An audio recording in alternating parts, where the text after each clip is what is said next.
안녕하세요, 루나입니다. 오늘은 제가 좋은 취향을 가진 남자 하면 가장 먼저 떠오르는 남피루님의 집에 와 있어요. 이렇게만 봐도 얼마나 좋은 취향을 가지셨는지 정말 한눈에 들어오는데 남피루님 모셨습니다. 반갑습니다. 반갑습니다. 아트 에이전시 핀즐에서는 크리에이티브 디렉터를 맡고 있고요. 그리고 필름 사진 매거진, 햄 매거진을 만들고 있고 음악 라이프 스타일 매거진 BGM에서도 편집장을 맡고 있습니다.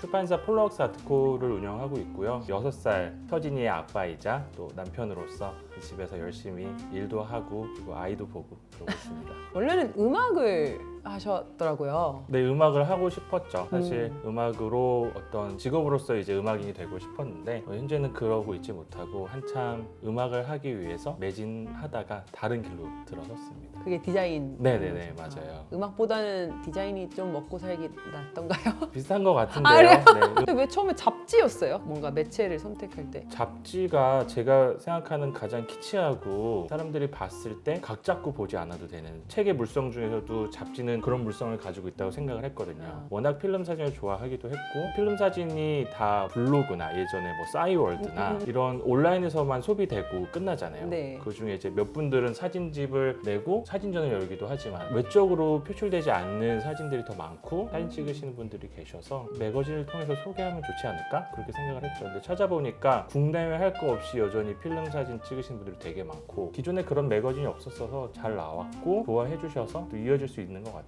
그만큼 디깅을 되게 좋아하실 것 같은데 어때요? 뭐 이렇게 꽂히면은 막 파고드는 스타일. 네, 그렇긴 한데 사실 현재보다는 예전에 그렇게 많이 했었어요. 전 사춘기 때 그게 좀 심했거든요. 어떤 특정한 분야에 있으면 시작점을 찾았던 것 같아요. 선구자라고 할까? 음악도 그랬고요. 디자인도 그랬고 이걸 누가 먼저 시작했고 무슨 생각으로 시작했을까를 찾다 보니까 그 히스토리가 보이는 거예요. 네네네. 역사가. 그 와중에 내가 좋아하는 게 뭔지가 보였고 사실 제일 좋고 제일 오래된 걸 찾으려면 누구나 다 알고 있긴 한데 그죠. 그거를 막연히 이게 오리지널이라고 해서 좋아할 필요는 엄청 없다고 생각을 하거든요. 어떠한 이유로 그게 생겨났고 지금까지 이제 전해짐에 있어서 그 과정에서 내가 매력을 느끼는 거를 취하면 어떨까라는 생각으로 역사를 좀 많이 훑었고 그러다 보니까 어떤 거 하나에 되게 마음이 가면 좀 깊게 파는 편이긴 해요. 사실 취향이 되게 두각을 드러내고 있는 요즘이잖아요. 저는 취향이 단순히 호불호의 문제는 아니라고 생각을 해요. 저는 시간이 지남에도 10년이 지나고 20년이 지남에도 이게 한 폭의 사진으로 남았을 때 그때도 멋지다라고 느껴지는 것들을 좀 고르는 편이긴 합니다. 그럼 혹시 좋은 취향은 뭐라고 생각하시나요? 저는 완성된 취향은 없다고 생각을 하거든요. 언제나 이제 과도기에 있고 그래서 저는 지금 현재 나를 가장 마주할 수 있는 것이 취향이라고 생각을 해요. 자기의 관심사도 그렇게 마주를 하게 되면 취향이 발견되는 것 같고 그럼 내가 좋아하는 게 뭔지 계속 쫓아다녀야 되겠네요. 사실 그렇죠. 자기가 좋아하는 게 뭔지 아는 그 과정이 중요한 거고 우린 모두 그 과정에 있는 것 같고 빈티지들을 되게 좋아하시는 것 같아요. 좀 원래의 모습. 사실 사진도 필름 사진을 좋아하시는 게 그런 거랑 연결이 돼 있는 것 같고 여기 LP도 잔뜩 꽂혀져 있는데 네. LP로 들으시고 그런 아날로그적이고 빈티지적인 거에 매력이 뭐라고 생각하세요? 제가 개입할 수 있다는 게 매력인 것 같아요. 뭐 시계 같은 경우도 건전지만 놓으면 돌아가지만 매일 밥을 줘야 되는 시계라든가 저 오늘 빈티지 시계하고 왔어요. 저도 이거 돌려줘야 돼요. 밥 줘야 돼요. 맞아요. 이거 해줘야 돼요. 필름 사진도 그렇고 핸드드립 커피 같은 게 그런 과정에 제가 참여를 하잖아요. 그리고 내가 어떻게 하냐에 따라서 결과물이 많이 달라지는 것들이어서 그거를 힘들어하는 사람들이 많은데 사실 힘들죠. 사실 하시면서도 힘드실 테고 필름 사진으로 화보 찍으면 결과물 엄청 걱정되잖아요. 맞아요. 잠을 못 자죠. 네. 하여튼 그 과정에 나라는 사람이 투입을 할 수 있고 나를 거쳐서 프로세서가 이제 끝까지 간다는 게 좀 매력 있는 것 같아요. 지금 핀즐에서 크리에이티브 디렉터 계신데 이제 핀즐이 쉽게 말하면 아트 서브스크립션 서비스라고 네. 볼 수 있잖아요. 네네. 그림에도 눈을 뜨게 된 계기가 있나요? 핀즐이 처음 시작한 거는 말씀하신 것처럼 정기 구독으로 시작을 했어요. 일상의 예술을 보내준다. 그래서 한 달에 한 번. 예를 들어서 집이 되게 좁고 창문이 없어도 그림으로 하나의 이게 창이 되고 리프레시가 됐으면 좋겠다로 시작을 했었고 이제는 조금 더 사업군이 넓어져서 작가들의 IP를 우리가 가져와서 뭐 B2B 사업도 하고 있고 다른 작품으로 또 리미티드 에디션도 발매를 하고 있어요. 작품을 우리가 그냥 익히 아는 작품이라는 거는 내가 비싼 금액을 옥션으로 받아서 가치가 높아지면 그죠. 되팔고 이런 가치로서 하는데, 요즘 조금 더 젊은 층들은 그냥 즐기는 것 같거든요. 예를 들어 페어를 가서 해당 작가의 작은 엽서를 사도 작품을 나는 샀다고 생각을 하니까 그 층마다 생각하는 어떤 작품에 대한 접근이 많이 틀린데, 저희는 기본적으로 그림을 사본 경험이 없는 분들에게 그림을 집에 둠으로써 얻게 되는 일상의 변화 생각을 하고 있고. 기본적인 서비스는 월 9,000원대 9,000원 되면 포스터를 한 장씩 일단 주는 서비스가 있죠. 네, 그 기본으로 그게 이제 하고 정기 있죠. 구독이고. 네네. 아. 포스터와 함께 작가 인터뷰가 담긴 부클릿을 같이 보내드리거든요. 그림을 내가 예를 들면 사고 싶어도 우리가 뭐 언제 그림 사봤어요? 근데 한두 푼이 아니라면 선도 사기가 어려운 이유가 내가 뭘 좋아하는지 모르기 때문에. 그것도 취향의 문제네요. 그쵸, 그쵸. 네. 그러니까 이게 꼭 나중에 뭐 값이 뛸까? 이걸 떠나서 내가 이 수많은 그림 중에 뭘 사야 될지를 모르겠는 게 제일 저는 큰 허들인 것 같아요. 맞아요. 그림을 보내줄 때 좀 일부러 좀 매달 좀 다양하게 이렇게 구성을 하는지. 맞아요. 그렇게 구성을 하고 있고, 말씀하신 것처럼 정기 구독으로 뭐 1, 2년, 2년, 3년까지 뭐 하시는 분들도 계시지만 보통은 1년 정도의 텀이 돌아가면 자기가 원하는 화풍을 찾거든요. 작가나 화풍이 생기면 조금 더 윗단계인 리미티드 에디션으로 넘어가시고 점차 이제 원화까지 접근할 수 있는 이제 약간 계단 역할을 하고 있습니다. 저희는 어떻게든 처음 접점을 잘 만들어 드리려고 하고 있어요. 어렵지 않게. 되게 그래도 저렴한 가격이잖아요. 만 원 그쵸. 후반대면. 19,000원에 포스터니까. 그리고 내가 킵하는 거잖아요. 잘 보관하는 네, 거. 맞아요. 선정할 때 보면은 핀즐의 어떤 아이덴티티라는 게 있어요? 풍이? 아니면은 가능한 한 모든 사람들을 만족시킬 수 있는 정도의 큐레이션이 있는 거예요. 그거는 저희 내부적으로 정말 많은 고민을 하고 있는데, 사실 브랜드라고 하면은 예상되는 느낌 있잖아요. 네. 컬러라던가. 네. 처음에는 저희는 되게 다양한 화풍을 소개하려고 했어요. 그러다 보니까 핀즐이라고 굳이 생각이 안 들 정도로 타사에서도 그때는 저희 따라서 정기 구독도 많이 하기도 했고, 그 이후부터는 저희 컬러를 좀 가져가려고 하고 있어요. 제가 봤을 땐 좀 현대적인 느낌이긴 했어요. 핀즈에서 만드는 굿즈나 여러 가지 다른 디자인적인 것도 보면은 보전보다는 컨템포러리 느낌? 왜냐면은 저희가 소개하고 있는 작가들이 현지에서 지금 동시대에 되게 활발하게 활동하고 있거든요. 자기 네. 도시에서. 우리나라에는 인지도가 좀 많이 부족하지만 이걸 동시대에서 활발하게 활동하고 있는 작가들 위주로 좀 소개를 하려고 하고 있고, 그랬을 때 같이 성장하는 것 같아요. 팬들도 이 작가 내가 초반부터 좀 관심을 갖고 있는데 계속 꾸준히 활발하게 하고 있구나. 그죠. 근데 이런 유통 플랫폼에도 많이 입점이 돼 있는 것 같더라고요, 핀즐은. 네, 레이진 아이스도 들어가 있고 네. 뭐 대표적인 것들에도 들어가 있어요. 근데 고객 타겟이 달라서 그런지 판매되는 작품도 확연히